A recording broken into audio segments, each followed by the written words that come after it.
sou a Brenda. Eu sou o Gabriel. Eu sou a Marion. Eu sou o Calixto. Hoje a gente vai falar sobre a era do imperialismo.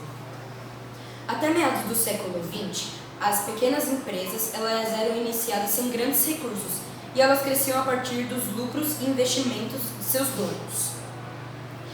E elas eram formadas por familiares, já que elas eram pequenas. Esse foi o capitalismo industrial.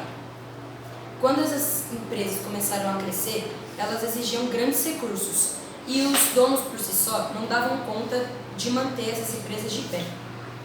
Então, os bancos assumiram essa responsabilidade e começaram a investir nas produções industrial, mineral e agrícola. Esse foi o capitalismo financeiro. Agora, avançando um pouco, a gente vai para o começo da segunda revolução industrial, quando a grande concentração de capital nas grandes empresas originou a primeira grande crise do capitalismo. Com isso, as pequenas empresas faliram. Com isso, as grandes corporações elas se reuniram e juntaram essa concentração de capital e dividiram entre si, o que fez com que as concorrências elas enfraquecessem. Isso foi chamado de oligopólio, os oligopólios. Agora eu vou falar sobre a expansão colonial capitalista. Entre 1880 e 1914, as grandes potências mundiais elas começaram a dividir entre si a maior parte do território mundial. Então aqui, França e Grã-Bretanha conquistaram a Ásia e a África. Depois vieram a Alemanha, Bélgica e Itália e conquistaram as mesmas. Japão e China depois conquistaram a Coreia, Rússia conquistou a Eurásia e os Estados Unidos conquistou a América Latina. Então, essa expansão imperialista, ela teve seus fatores. Por exemplo, fatores econômicos. As potências europeias começaram a investir em tecnologia. Daí você tem mais tecnologia, menos empregos, né? Que é mais ou menos o que acontece hoje. Se você tem mais tecnologia, você também tem mais mercadoria, mais produção. Daí o que acontece? Fica uma balança desigual, porque você tem muita mercadoria para poucos empregos e baixos salários. Essas pessoas conseguem comprar isso? Não. Então, crise. Nessa crise, as empresas começaram a falir e os preços caíram muito, despencaram. Só que os europeus, né, muito espertos, como sempre falaram, não, a gente tem que resolver, tem que fazer alguma coisa, e eles decidiram expandir seus mercados para a África e para a Ásia. Daí, com o lucro extra, eles investiram em fontes de energia e matérias-primas. Também tem os fatores políticos e sociais. Os europeus usaram essa expansão como propaganda política. E o povo gostou. Eles falaram, nossa, vamos apoiar, muito bom, legal. E eles levaram os desempregados para trabalhar nas novas colônias, o que neutralizou, acabou assim com o movimento operário, né? Que os operários estavam descontentes com o desemprego e tudo mais. Daí os fatores culturais. Os europeus eles eram racistas e egocêntricos. Então eles achavam que o homem branco tinha que colonizar os africanos e os asiáticos. E daí a gente pensa, né? Nossa, a Europa é um continente muito rico.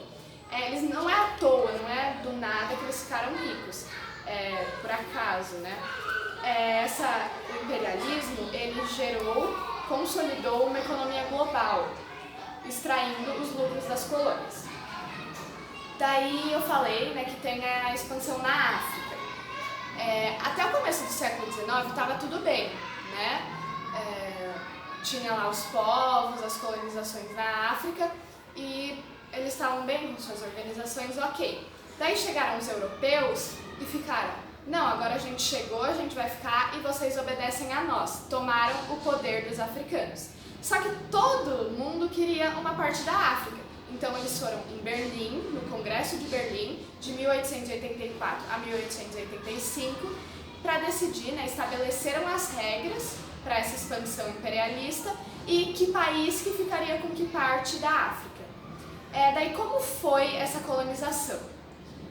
Os europeus utilizavam um sistema muito violento e quando dava algum problema, alguém desobedecia, eles confiscavam as terras férteis dos africanos.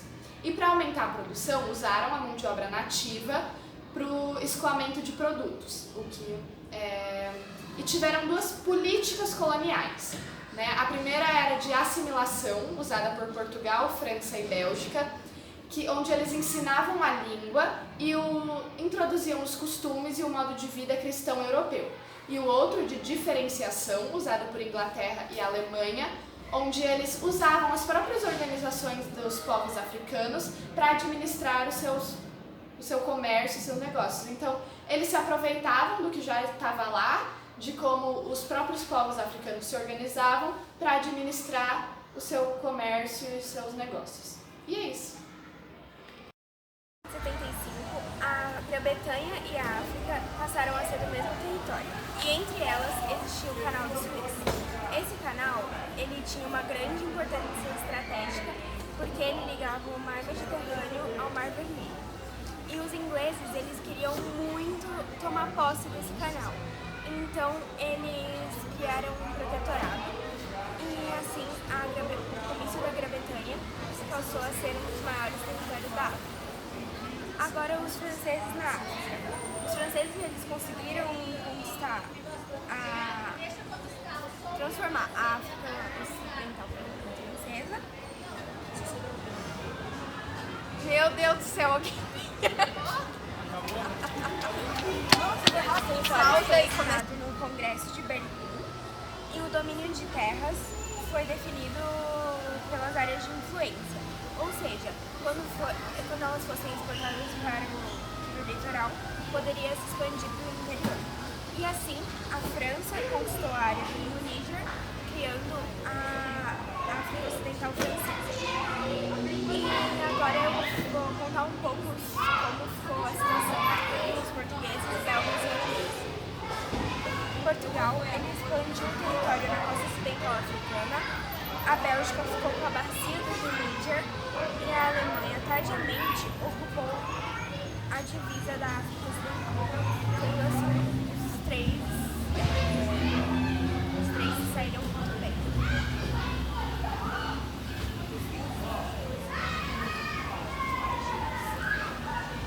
No imperialismo haviam duas realidades, uma dos europeus, que tinham todo aquele avanço tecnológico, e outra dos africanos, que tinham que resistir a todo o ataque dos europeus.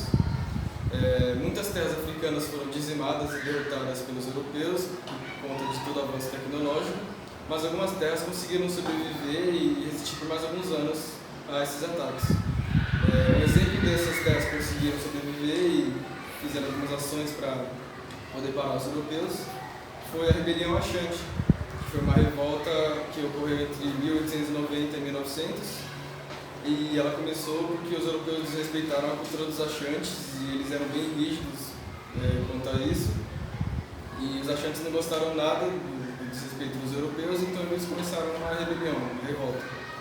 E essa revolta acabou com a deportação da líder Achante e a derrota dos africanos, junto com a vitória dos europeus.